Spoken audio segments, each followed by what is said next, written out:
Am I the a-hole for telling my fiancée that my friend's trauma is more important than her comfort? My best friend lost a parent a year and a half ago, which led him to a mental health crisis. Our friend group has been picking up the pieces ever since. He's doing much better now that he's in therapy, but he's definitely gone through it. What has complicated matters worse is my fiancée. It goes without saying that I love her, but she is the definition of a busybody sometimes. My best friend is a very private person. She knows something happened with him, but she doesn't know the details of what that something is. She probably never will. But because she's around me and my friends often as my fiancée and I live in the same house, she hears bits and pieces of the story and presses for more information. I try to circumvent this as best as I can. For example, I step out of the room for specific phone conversations. But still, it's hard to limit the discussion about it sometimes. If it's necessary, we bring it up and she's around in person. We'll refer to the Nolan situation without giving specifics. Nolan will also stop by my place at night when he can't sleep. This doesn't happen all that often, maybe twice a month. He'll text me or call me saying he's outside. I'll go sit with him and maybe smoke a little bit, then he'll head home. I'll wait up until I know he got home safely, then I go back to sleep. My fiancée hates this. She claims the phone calls always wake her up. They don't, she just sometimes happen to wake up for the bathroom while I'm outside, and that me not being in bed is alarming. This brings us to last night. Nolan stopped by and when I came back inside, my fiancée said she was putting a stop to it. She said all the sneaking around is making her paranoid, she doesn't feel like she can properly trust me or be a part of my friend group without knowing the details, and that Nolan needs to stop relying on me so much.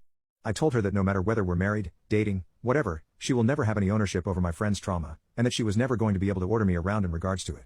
I also said her comfort was less important than someone's actual physical well-being. She was obviously hurt by this and went to stay with her mom after work today. Update: am I the a-hole for telling my fiancée that my friend's trauma is more important than her comfort? Since my first post, I've had 3 conversations with my fiancée relating to this topic. The first didn't go well. I still had a lot of walls up that didn't allow me to engage properly. I didn't get angry, I just didn't say much at all. My fiancée told me what a lot had already assumed. She didn't feel like a priority, she was hurt by my comment and my actions. She gave me specifics on what needed to change if we were to continue. I told her I needed time, and she went back to the parents' house for the night. I took this night alone to truly think over the things she had requested, no more late night visits and other harsh boundaries being put into place, and tried to imagine a life where that happened. The second conversation was much more impactful. I took feedback I was given here, which mainly centered around honesty and apologies. I told her that I was sorry for waking her up and for not treating her how a fiancé should. I also told her I was sorry I hadn't been prioritizing her. But that I couldn't. At least not in the top, number 1 spot. The gist of my side was this: my life partner, in a lot of ways, has already been chosen. It might change in the future, but as of right now, my friendship is the most important relationship in my life. He isn't just like family to me, he is family to me. That goes beyond just the two of us. His little brother is my little brother. My mom and dad have all but officially adopted them into our family and vice versa. Our lives are intrinsically enmeshed and have been since we were 15. I had been doing a disservice to her by pretending that I could put anyone else over this familial unit that has already been built. This conversation was difficult for us both. We cried together, we attempted to compromise, but the truth of it all boiled down to if he needs me, or even just wants me, I'm going to do everything reasonably in my power to be there. We again took the night for ourselves to process. And that leads us to the final conversation, which was about our future. She told me she had known the end was coming and had begun to accept it long before our conversation. I agreed.